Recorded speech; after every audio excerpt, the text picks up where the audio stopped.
sofa again. The weather's been beautiful again this week. And I've started on another new knitting project.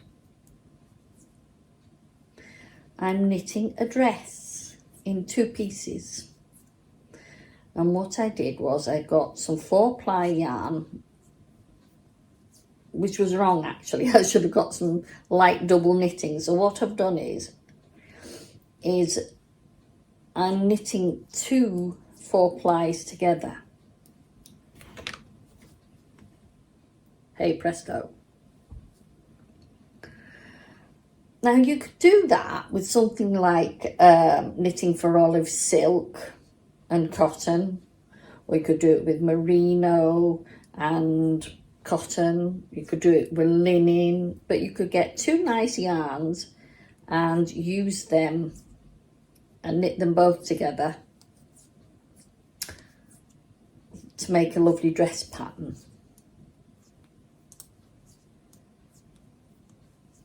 I'm using a 4.5mm needle, so that's a tension of about 18 stitches to 24 rows, I think.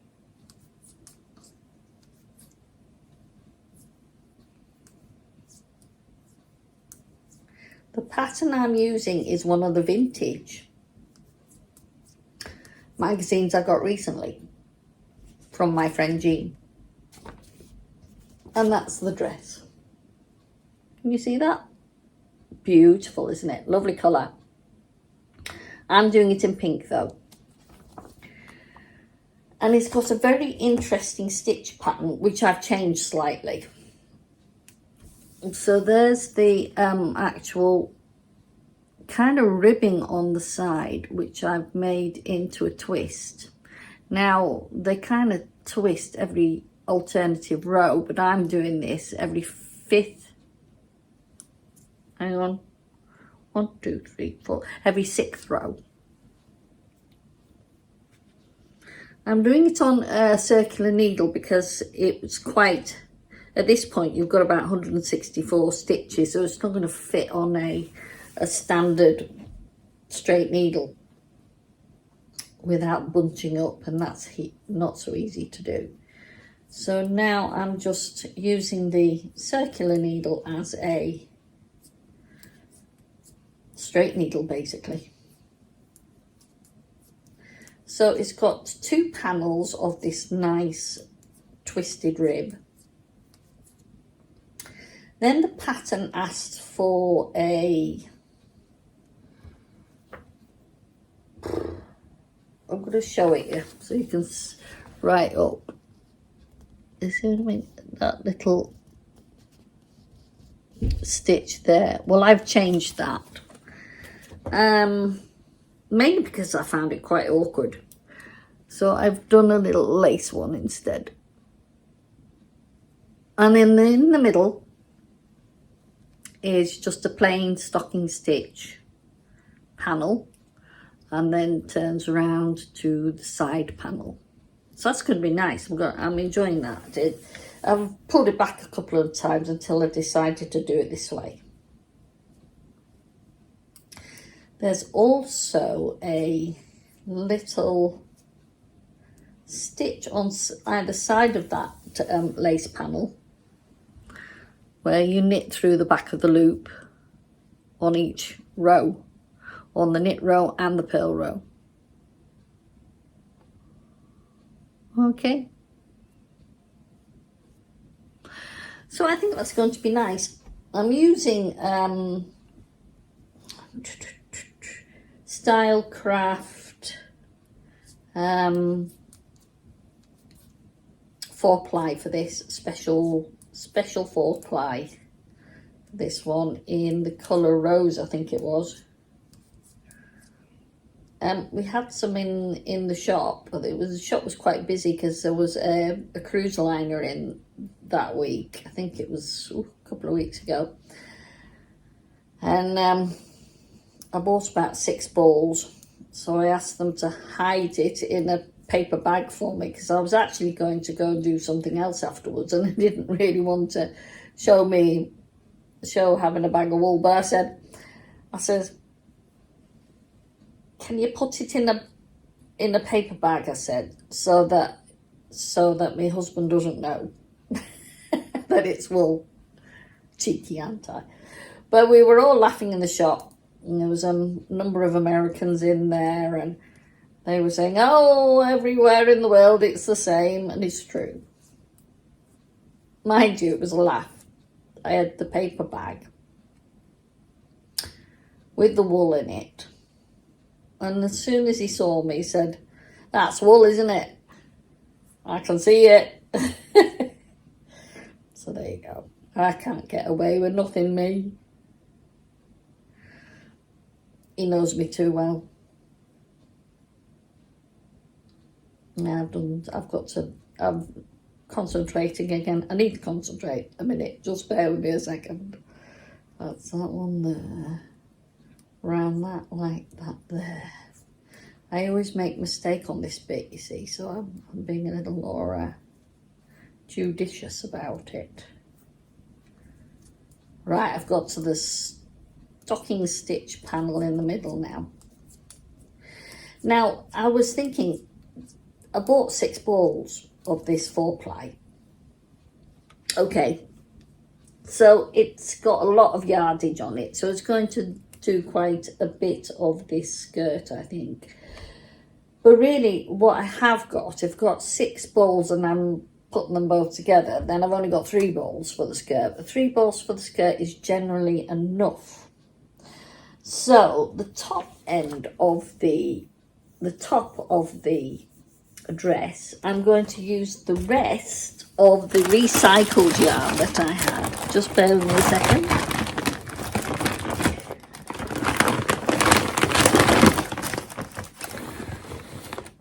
Because I've got 2 of these left. So I'm going to use that as the top part. Now, they used to do that quite a bit in the 60s. Now, which month was this one? October 1965.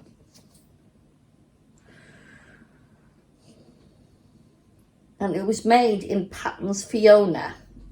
And so when I looked up the equivalent, it was something like a light DK. So I thought, well, if I'm going to do it in doubled up 4-ply, I'm going to use 4.5mm needle, and I think that should be all right. I have to admit I have not calculated it, but to be fair, I'd rather be on the larger than the smaller side, being the sizes that I am. So we're going to talk about now, do you measure up before you knit?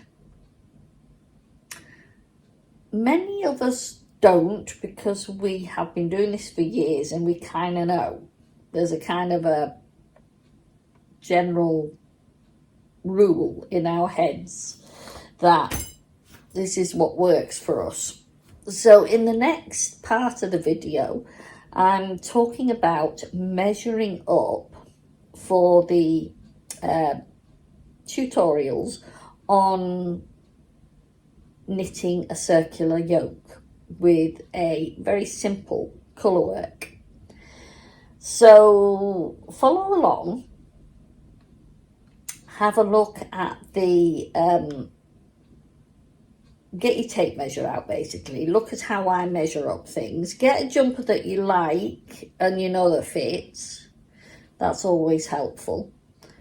And I'm just trying out a little animation for you at the beginning.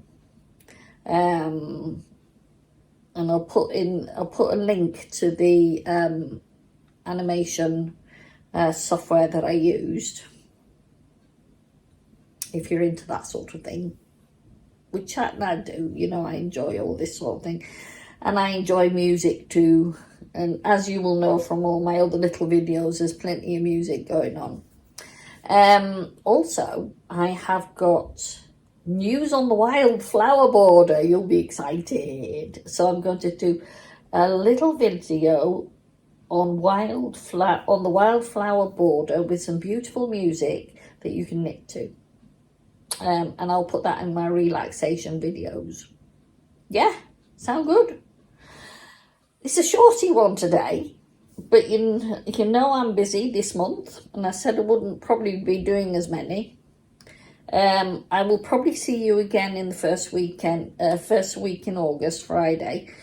In between time, I've got an exciting mini-series that I'm filming on life in Orkney and power. How we get our power. And I've got an exciting little new, well, it's not little. They've got an exciting new toy. And who are we going to have helping me with my toy but the lovely JP, Jonathan Porterfield, and Malcolm Ray. I don't think Monty will be involved in this one, but Monty has almost got another jumper. I've got, see, I just got that leg to do, and then he's done. Yay! So he's looking forward to that one. Yes, so stay tuned, and I've also got some finished objects at the end of this video as well. Finally, finished the cardie, the pink cardie. I've also finished the yellow lemon t-shirt, as people call it, but I call it the sulphur yellow t-shirt. And I've also finished the shorts. No pockets, I have to say, because I didn't have much of the brown left. And I want that for another little project. Yeah, an intarsia project. Yeah. So, yeah, so it's a bit shorter this week, but there is plenty in it and plenty to keep you going and thinking about for the next couple of weeks. And I would also like you to think about, after looking at all the measurements and what you require, is how much wool do you need?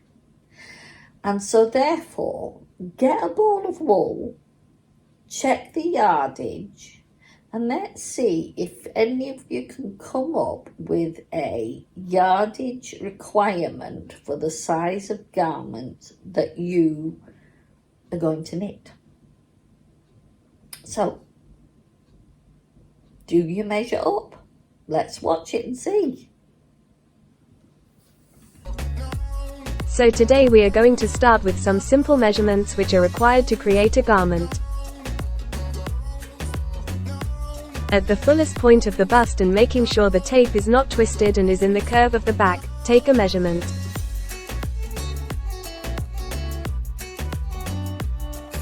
As shown, take a waist measurement where the body starts to curve to the hips.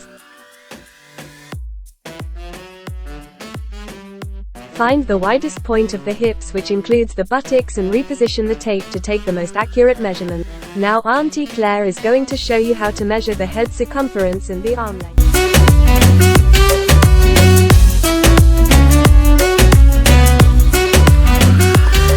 So I have this jumper that I know that fits well. So I would now measure the underarm down to the cuff.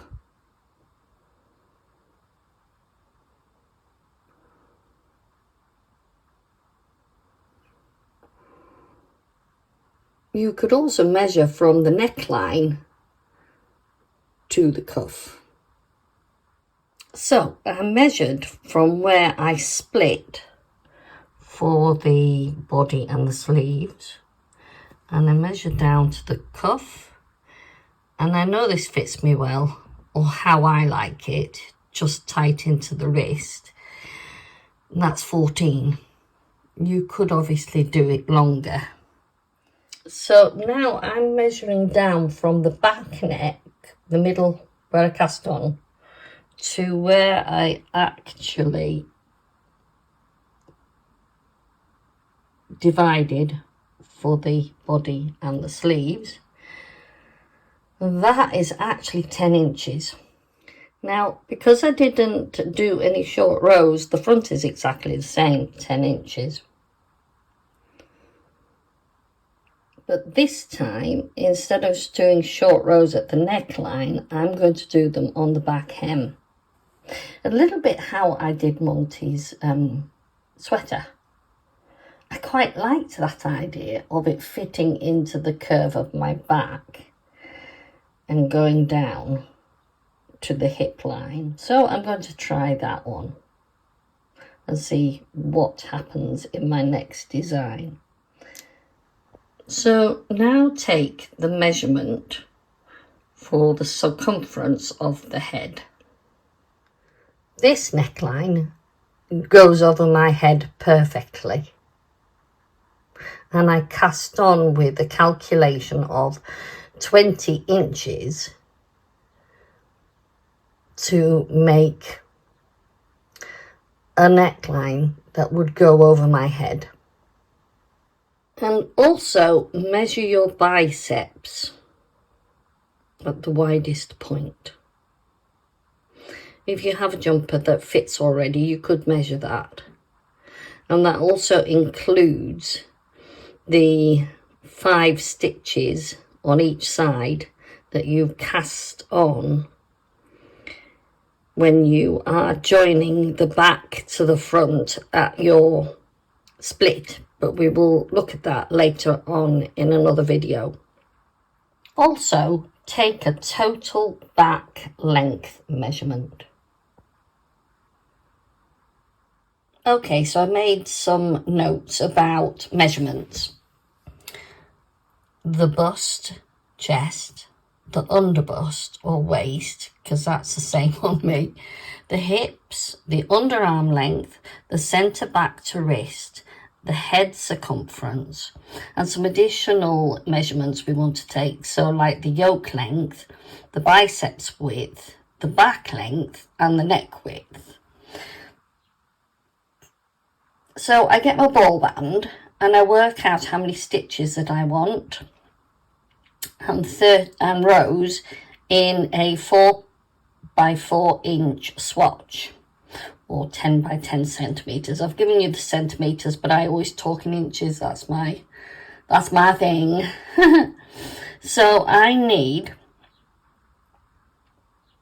5.5 stitches times 7.5 rows per inch. So this is how I calculate it now. So my bust measurement was 43 inches. So if I multiply the 5.5 stitches, which is per inch, that gives me 236 stitches. And that's a nice, loose, comfortable fit. But if I wanted it to be tighter, I have done a calculation of my cup size. And so therefore that would be a 40D. So I could go down to 40 inches at 220 stitches and it still be a nice and tightish fit and a negative ease, I suppose. So I've gone down, say, 3 inches at the most. So therefore I now calculate the waist measurement, and that would be 203 stitches. So if I wanted to go from the bust to the waist, measure between the bra line and the waistline, and then calculate how many stitches that you will decrease in those rows. So that would be 33 stitches. So say 32 stitches you would need to decrease over that length. And to go back up to the hip size, you would increase from the 202 to the 258 over the measurement between the waist and the hip. The underarm length to the wrist in this case is 14 inches. Now I've given you the amount of rows you would need to do to get that length. The centre back to wrist can be a combination of stitches and rows if you're knitting flat. But in this case, as it is a yoke, you need 195 rows. The head circumference is 23 inches. So therefore, to get something over your head, like a hat, you need 126 stitches. In this case, we want to calculate the neck width, and it was like 10 inches on both sides, so that's like 20 inches. So you'd calculate the stitches as 55 stitches times 2 equals 110. So that would get over your head if it was a rib, or even just a loose cast on, because it does mine. The yoke length, as I say, is 10 inches. So you would need 75 rows to complete a yoke length. For the biceps width, which was 12 inches, you would need 66 stitches. The back length from the ribbed neck to the ribbed bottom, you would need 165 rows. That gives you an overall way of calculating what you need, rows and stitches, to create a garment. And just use it as a, I can't think of the word, as a guide, really. Because remember, when we knit something, if you're like me, I'm a loose knitter, things are going to be slightly bigger than what it says on the paper. So remember that when you're doing your knitting. You can also change the size of needle. Now, as you can see, I've used the ball band, says 22 by 30. Now, for instance, if I use a 4.5mm needle, it would be 18 stitches by 24 rows. Yeah. So then you would calculate, divide the 18 by 4 and the 24 by 4, and then just recalculate. Simple as that, she says. Anyway, have a play around with that. Let me know how you get on. Hashtag me on Instagram to say what we're going to use this week. Do you measure up? Hashtag do you measure up? There you go. That's a goodie, isn't it? Okay. In the next few videos, we will be doing a little bit of knitting to our measurements. So get your measurements all ready and set up. Work out all your stitches and your rows, and get your needles and some wool, and we'll knit along together. Now that'll be in August. So let's start that little escapade on the first week in August.